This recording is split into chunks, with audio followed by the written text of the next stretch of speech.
ADRE result দিলে মই অত্যন্ত আনন্দিত যে তৃতীয় আৰু চতুৰ্থ শ্ৰেণীৰ ৰিজাল্ট দিয়াৰ পিছত সকলোৱে এটা কথা স্বীকাৰ কৰিছে যে এই ৰিজাল্ট মেৰিটৰ আধাৰত হৈছে, মেধাৰ ভিত্তিত হৈছে।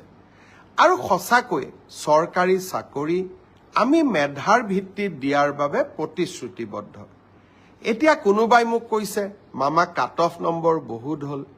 কাট অফ নম্বৰটো চৰকাৰে নিয়ন্ত্ৰণ নকৰে।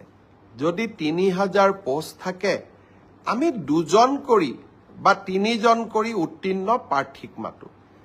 ৩,০০০ পূৰণ ২, ৩,০০০ পূৰণ ৩, ৯,০০০। মেৰিট মতে ৯,০০০ নম্বৰটো আহি যোৱাৰ লগে লগে ৯,০০০ নম্বৰ লাভ কৰা ব্যক্তিজনৰ যিটো নম্বৰ সেইটোৱে কাট অফলৈকে ৰূপান্তৰিত হয়। কাট অফ কোনেও বনাই নিদিয়ে। কাট অফ ছাত্ৰ ছাত্ৰীসকলৰ পৰীক্ষাৰ ফলাফলে নিৰ্ণয় কৰে। কোনোবাই যদি ভাবে যে কাট অফ বেছি হৈছে তাৰ মানে ইয়াকে বুজাব পাৰি যে সঁচাকৈয়ে এইবাৰ পৰীক্ষাৰ ফলাফল যোৱাবাৰতকৈ ভাল হৈছে।